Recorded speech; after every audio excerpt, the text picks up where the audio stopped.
le podcast Déclic comprend les transitions pour vulgariser, ouvrir la réflexion et surtout donner envie d'agir. Bonjour et bienvenue dans le podcast Déclic comprend les transitions dans lequel nous sommes immergés dans les transformations numériques, environnementales et managériales des individus et des organisations. Aujourd'hui, nouvel épisode, nouvel invité. On est ravis de recevoir dans Déclic Didou. Bonjour Didou. Bonjour Chloé. Didou Mignot. Absolument. On est ravis puisque tu vas être notre prochaine invité de la masterclass One Experience le 15 juin prochain.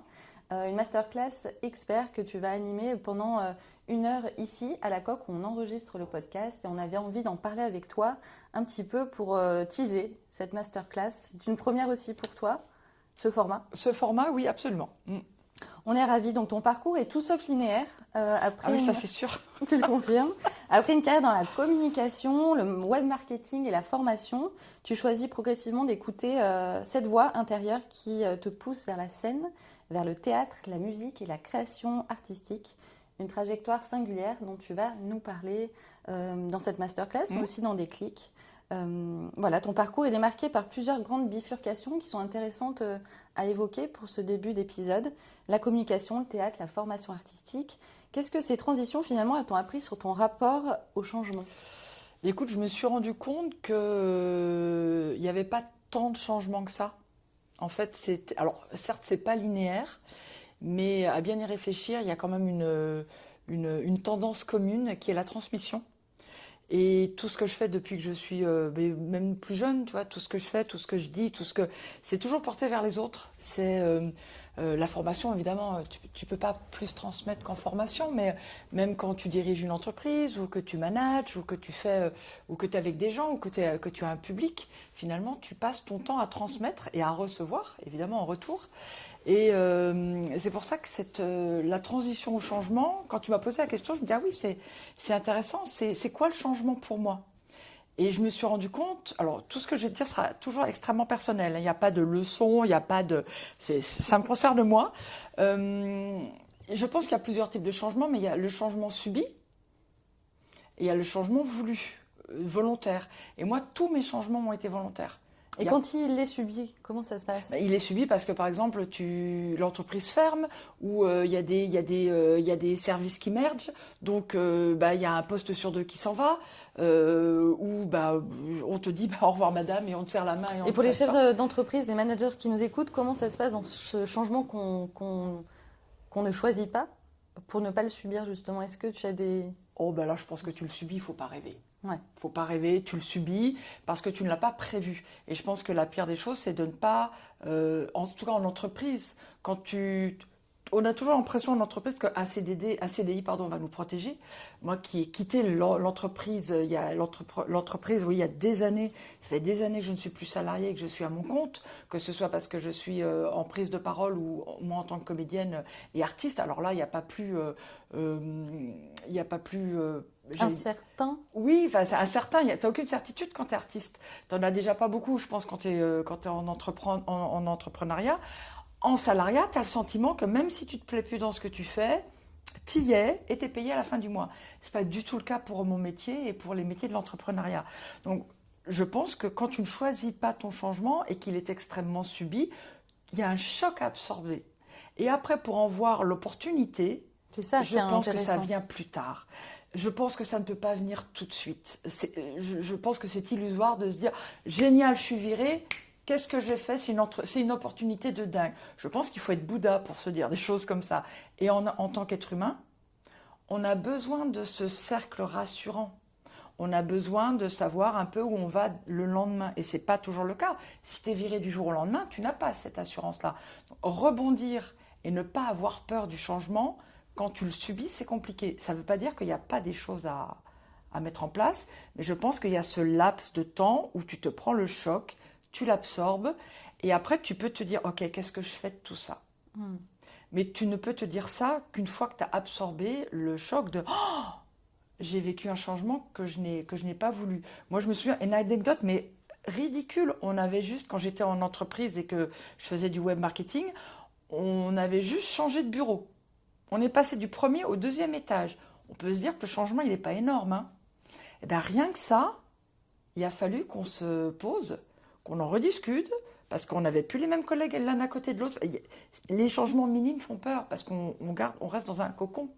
La place, c'est justement le titre de À la ma prochaine place. masterclass, Ouais. être à ma place. Oui. Est-ce que tu as envie de nous en parler un petit peu du titre choisi Mais pour il s'est cette date? imposé tout seul en fait, c'est-à-dire que c'est carrément le début du spectacle où je dis bon alors je fais de l'humour, je viens chercher les gens, mais à un moment je dis ok mais qu'est-ce que c'est qu'être à sa place? Et pour moi à ma place c'est être sur scène. Mais demain si ma place n'est pas sur scène, où elle est? Ben, en fait à partir de maintenant où je sais comment aller chercher ma place, j'irai la chercher à chaque fois. Mais je pense qu'on trouve sa place quand on sent intérieurement que c'est la bonne chose pour soi. Et en fait, je pense que être à sa place, c'est accepter que ce soit mouvant en permanence. C'est pour ça que quand tu sors du CDI, où je suis restée pendant des années, hein, ben ta place, elle est beaucoup plus mouvante que quand tu te lèves tous les matins à 1 heure, que tu vas à ton bureau, que tu ressors, que tu rentres chez toi. Et être Elle est artiste, différente, cette ah ben, place. elle est complètement différente. Mais à partir du moment où tu acceptes qu'une place peut être mouvante, et qu'elle va changer en fonction de qui tu es, de ce que tu vis, des personnes que tu rencontres, de ton âge, de ton expérience professionnelle, de ton expérience amicale, relationnelle, personnelle. Demain, tu divorces, ta place, c'est plus la même. Tu vois, le cocon familial n'est plus Oui, le la même. vie est en mouvement perpétuel. La vie est en mouvement perpétuel, donc ta place, elle bouge. Et je pense que vouloir sécuriser sa place une bonne fois pour toutes, à mon sens, c'est une erreur, parce qu'elle est mouvante, cette place. Et tant mieux. Mais Ça est-ce veut dire qu'on que change, c'est qu'on important évolue. aussi d'avoir des certitudes? Est-ce qu'il y a peut-être... Ah, moi, j'ai plus aucune certitude. Hein. Il n'y en a plus. Ah, moi, je n'ai plus aucune certitude dans la vie. La seule certitude que j'ai, c'est que j'en ai plus. Même aujourd'hui, où être artiste, être sur scène, créer de mes propres mains ce que je chante, ce que je joue, ce que je mets en scène, quand j'y suis, waouh, il y a cette certitude d'être à ma place. Et puis, je ne suis plus sur scène, et soudainement, tu as le... Comment je vais vivre demain? Est-ce que les gens vont avoir envie de me voir? Tu vois, donc... Et en dehors de la scène, est-ce que tu es toujours à ta place? Oui, mais parce que je pense qu'on m'en disait qu'il y a 1000 places pour soi, en famille, avec tes amis. Et je pense que moi, ma place, tous les jours, je me dis, qu'est-ce que je fais aujourd'hui pour être à ma place? Qu'est-ce que je fais qui me rapproche de ce que j'ai envie d'être vraiment? Parce que j'aimerais vivre de la scène, je n'en vis pas encore à l'heure actuelle. Je me souhaite d'en vivre et je fais tout pour y arriver. Mais si ça se trouve, ma place, c'est même pas d'être là-bas. Je le sais pas encore aujourd'hui. Mais ma place avec mon amoureux, ma place en famille, ma place avec mes amis, oui, elle est là. Mais quand je sens qu'il y a quelque chose qui fait cric, cric, cric, cric, à l'intérieur, ça commence à Et c'est quoi? C'est ramener à la joie? Être oui, à sa place? complètement. La joie. Je pense qu'il y a deux sentiments. Alors, il y a la peur et il y a l'amour. Et que tout se joue entre les deux. Et que quand tu es dans l'amour, c'est la joie, c'est le bien-être, c'est la sérénité, c'est le plaisir, c'est rire à gorge déployée. Tout ça, tu sais que tu es bien, tu vas pas chercher plus loin. La peur, c'est l'angoisse, c'est la colère, c'est qu'est-ce qui va se passer demain, c'est le tiraillement dans le cœur, c'est... Bon, ben là, tu sais que tu n'es pas à ta place. Voilà. Et donc, je fais vraiment deux grandes distinctions. Quand je vais bien, je sais que j'y suis. Et ça peut être juste chez moi, à regarder une série ou à lire un bouquin. Hein. Et quand j'y suis pas, c'est que le mental a repris le dessus, c'est que je dis oh là là, comment je vais vivre, et que j'imagine déjà le lendemain douloureux, alors qu'en fait, aujourd'hui et maintenant, tout va bien. Et justement, tu vas l'évoquer dans la masterclass et en préparant l'interview, c'est ce que j'ai compris. Tu dis souvent qu'il faut trouver donc sa place, mais que c'est aussi important de savoir la garder. Ah oui. Et dans un monde justement professionnel qu'on a un peu évoqué, en mutation permanente, qui évolue, qui se transforme, qui s'accélère, comment justement les auditeurs qui nous écoutent, des salariés aussi d'entreprises qui sont bien aussi dans cette place de salariés ou des managers, comment ils peuvent rester alignés sans s'épuiser dans cette place? Je pense que si tu es à ta place, tu ne te poses pas toutes ces questions. Tu commences à te les poser quand tu n'y es pas, en fait, à mon sens. Hein. C'est-à-dire que quand tout va bien, que tu es heureuse de te lever le matin, tu vas boire ton café, tu vois tes collègues, tu as un travail qui est épanouissant, tu ne te poses pas toutes ces questions. Tu es peut-être épuisé parce que tu en fais trop et que tu ne connais pas tes limites, mais ça, c'est encore autre chose. Mais quand tu n'es pas à ta place et que tu commences à gamberger, à mon sens, la première des choses, c'est de prendre du recul et de se poser et de dire « Ok, qu'est-ce qui ne va pas ? Qu'est-ce qui ne va pas ? Est-ce que c'est mon boulot? Est-ce que c'est ma vie perso? Est-ce que c'est moi qui suis en train de changer? Moi, c'est ce que je te disais tout à l'heure, tous les jours, je me pose cette question de est-ce que je vais bien? Est-ce qu'il y a un truc qui gratte? Si oui, comment je fais? Qu'est-ce que je fais? Mais la première des choses pour moi, c'est de me poser et de me dire ok, comment je vais aujourd'hui? Et la deuxième des choses, pour moi, c'est de se mettre en action. Quand ça va pas, il n'y a rien de pire que de rester immobile.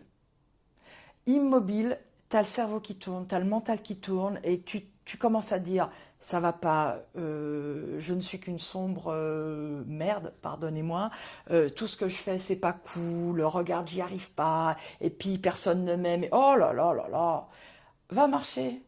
Moi, je vais marcher, je récite mon texte, tu vois. Je me dis, ok, oula, ce passage, je me remets en scène, j'écris autre chose, je réécris une chanson, puisque moi, tout tourne autour de l'artistique, mais ça peut être, tiens, j'appelle une amie, je vais boire un pot avec quelqu'un. En fait, je fais en sorte que mon mental, je lui dis, va-t'en.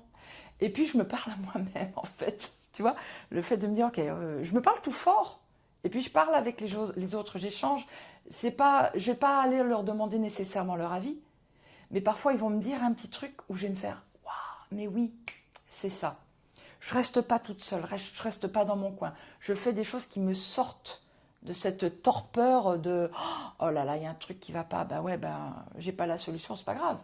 Et les dimensions artistiques, qu'est-ce qu'elles t'apportent pour te sentir à cette place aujourd'hui?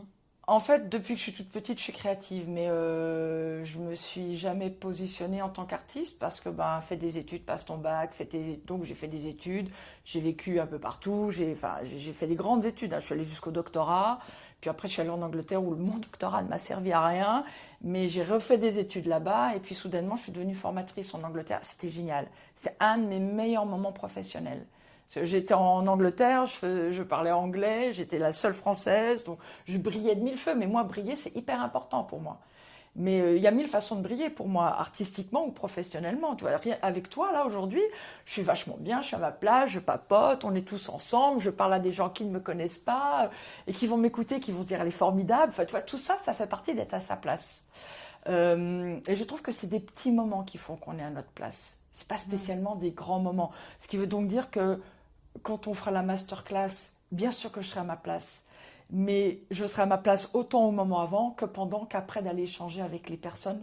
C'est de se connaître bien, de savoir qu'on est à sa place. Oui, c'est un apprentissage. Est-ce que ça a été facile pour toi ou ça a été un apprentissage? Mais c'est un apprentissage, mais de tous les jours. Tous les jours, je doute. Il y a un truc où je ne doute pas. Alors, si j'ai une certitude, c'est celle-là. En début d'épisode, tu nous as dit que tu avais une certitude, c'est de ne pas savoir. Oui. Mais quelle est la place des doutes dont tu parles maintenant? Parce que ça fait partie aussi de la vie. Oui, mais pas être bien dans sûr. Une constance. Mais en fait, si tu n'as pas de doute, je pense que tu t'enfermes. Les doutes me permettent de me dire, ok, est-ce que c'est un doute limitant ou est-ce que c'est un doute qui me fait changer de place parce que justement, j'y suis plus. Et être en entreprise, à un moment, j'ai eu ce doute. Mais tu vois, c'est pas des doutes où soudainement tu te fais paf, j'arrête.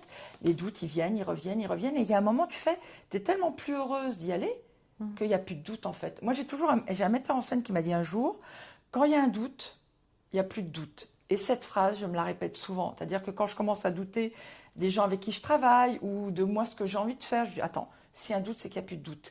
Et tu vois, par exemple, je parle toujours de élargir sa zone de confort. Moi, je pense que cette expression de dire sortir de sa zone de confort, elle fait peur parce que justement, ton confort, il est là. Donc, en sortir, c'est compliqué. Mais faire une roue, enfin, même pas une roue, tu sais, un escargot qui fait qu'un jour, t'étais là, puis ça c'est plus grand, puis c'est plus grand, puis c'est plus grand. Puis quand tu te retournes, tu te fais, waouh, regarde ton parcours. Regarder son parcours, c'est aussi quelque chose qui permet de te dire, j'avance. Oui. Et moi, ça par contre, c'est quelque chose que je fais de reconnaître rarement. Le chemin parcouru. Ouais. Et moi, je suis obligée de me dire, retourne-toi, dis-toi, regarde ce que tu as fait. Il y a 1 an, la pièce n'existait pas. Il y a 3 ans, Rocky Payette n'existait pas. La chanteuse, mon projet musical. Et en fait, le chemin est déjà immense. Et savoir se poser, se dire, mais regarde ce que tu as fait, ça me paraît extrêmement important. Parce qu'on est dans un pays où le compliment est rare. Moi, quand je fais de la prise de parole... Beaucoup d'humilité. Ouais. Par rapport à d'autres pays, c'est vrai, oui, où on parle plus de ses ambitions, de ses challenges, nous, une erreur, un échec, ça y est, va t'enfermer, disparaît de la circulation, on ne veut plus te voir. Il y a notamment les pays anglophones ne sont pas du tout comme ça. Non, ils parlent plus de la vulnérabilité. Oui. On en a moins l'occasion, il y a moins de place. C'est ça, tu vois, moi, quand je fais des formations en prise de parole, la première des choses que je fais, c'est un exercice où on va se dire, qu'est-ce que tu dégages ? Moi, quand tu parles, j'aime ça, j'aime ça, j'aime ça. Et les gens me disent souvent, oh, mais j'ai tellement pas l'habitude qu'on me fasse des compliments. Mais ça, en revanche, je trouve ça dommage. Et c'est très français, et c'est dommage. Donc, tu vois, Et ça marche aussi dans la vie d'entreprise. Ah, mais ça Quand marche on parle dans des partout, clics en aussi. fait. Alors, je dis pas qu'il faut attendre le compliment, mais je pense qu'on est capable de le donner, en revanche. Moi, quand j'avais des équipes de management, j'adorais la formation pour ça déjà à la base, parce qu'en fait, c'était des moments conviviaux. On disait, bon, qu'est-ce qu'on a fait de bien, là? Puis, bah, c'est pas grave, on a fait des choses, ça a moins bien marché, mais on s'en fout. On a essayé, on a testé la chose. On a fait en sorte d'y aller. Tu vois, je viens de dire le mot essayer, et intérieurement, je fais, oulala, moi, en fait, j'ai pas envie d'essayer. J'ai envie d'y aller. Quand on essaye, pour moi... D'oser, être Ouais, audacieux. osons, allons-y.